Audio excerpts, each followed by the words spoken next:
Assalamualaikum warahmatullahi wabarakatuh. Good morning, students. How are you today? I hope you are in a good condition. Today, we're going to learn about the expression of obligation.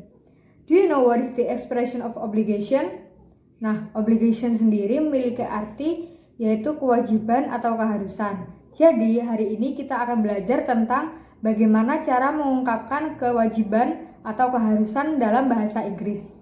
Adapun tujuan pembelajaran pada pagi hari ini adalah siswa dapat memahami dan membuat kalimat atau dialog terkait the expression of obligation.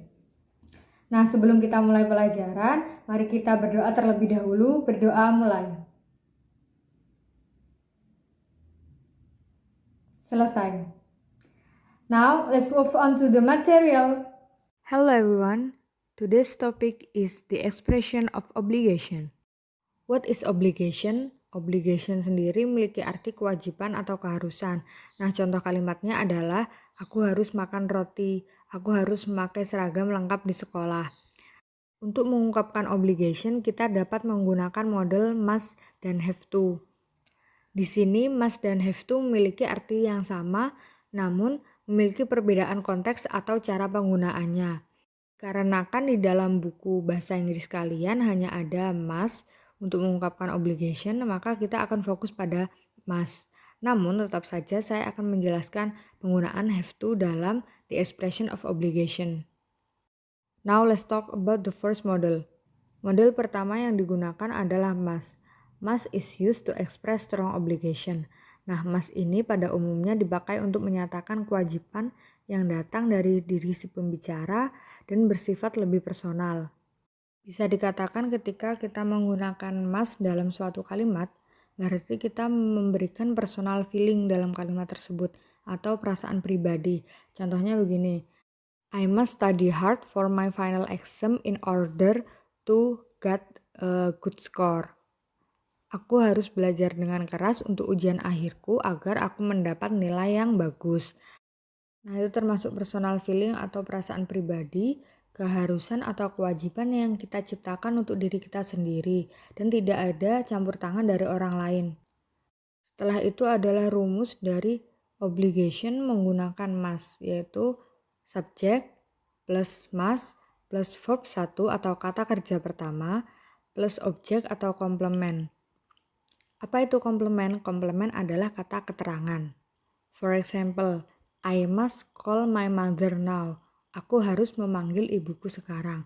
Nah, aku ini sebagai subjek, ditambah must, ditambah memanggil ini sebagai kata kerja pertama, ditambah my mother now sebagai objek atau kata keterangan.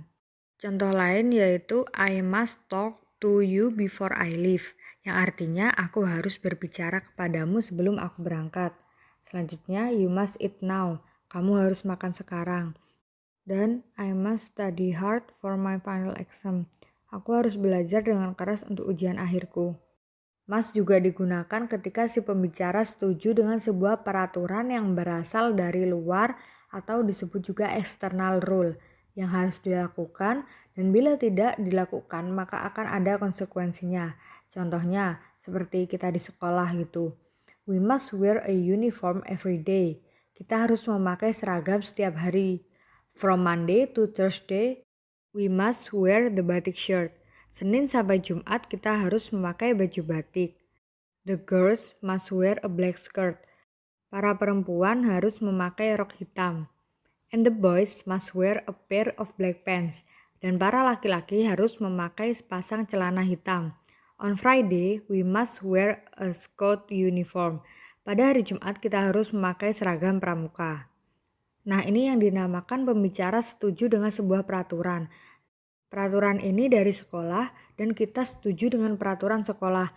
Apabila kita tidak mentaati peraturan sekolah, maka kita akan dapat konsekuensi, seperti hukuman. Maka untuk mengungkapkan kewajiban dalam konteks ini kita menggunakan must. Nah, contoh lain yaitu in Indonesia you must wear a seat belt when you drive a car. Yang artinya di Indonesia kau harus menggunakan sabuk pengaman ketika mengendarai mobil. Dan bila kita tidak menggunakan sabuk pengaman, maka konsekuensinya adalah kita terkena tilang. Selanjutnya adalah have to. Have to juga digunakan untuk mengungkapkan kewajiban. Nah, bedanya have to ini menunjukkan bahwa keharusan berasal dari orang lain. Bisa berupa hukum atau peraturan yang mendesak, bersifat memaksa, dan tidak dapat diubah oleh si pembicara. Rumusnya adalah subject plus have to plus verb 1 atau kata kerja pertama plus object or complement. Contohnya, you have to wear uniform when you are at school, yang artinya kamu harus memakai seragam saat kamu berada di sekolah. Nah, bisa kita lihat bahwa keharusan ini diciptakan oleh orang lain, bukan dari diri kita sendiri. Harus memakai seragam saat berada di sekolah adalah peraturan sekolah, peraturan yang dibuat oleh sekolah. Maka kewajiban itu kewajiban yang ditentukan oleh sekolah. Rumus selanjutnya yaitu subject plus has to plus verb 1 atau kata kerja pertama plus object or complement. Contohnya, she has to finish her work before Friday, yang artinya dia harus menyelesaikan pekerjaannya sebelum hari Jumat.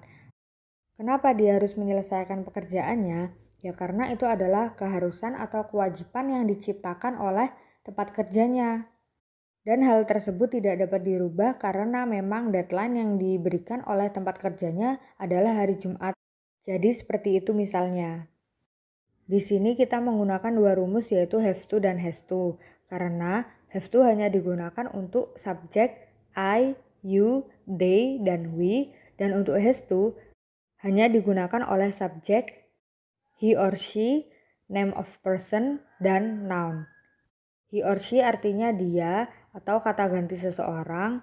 Name of person yaitu nama dari seseorang, contohnya seperti Johnny, Jessica, Mark, Akbar, itu nama-nama orang. Lalu noun yang berarti kata benda. There are another examples of the expression of obligation using have to. Yang pertama adalah they have to work on Saturday, yang artinya mereka harus bekerja di hari Sabtu. Nah, ini adalah peraturan atau kewajiban yang diciptakan oleh kantor.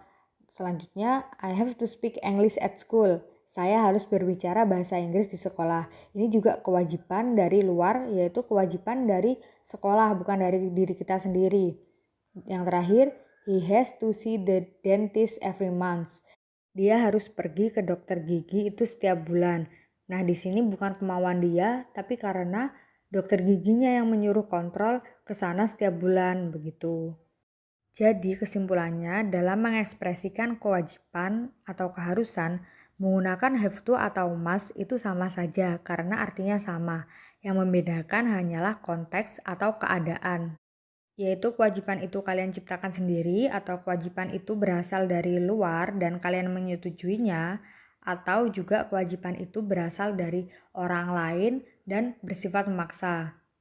So that's all for today. Thank you for your attention. If you have any question or if you didn't understand about the material, you may ask me or Mr. Anton through WhatsApp. Jadi terima kasih untuk hari ini. Jika kalian tidak paham atau jika kalian punya pertanyaan, silakan bertanya melalui WhatsApp. Good morning everyone. See you next time. Have a great day. Wassalamualaikum warahmatullahi wabarakatuh.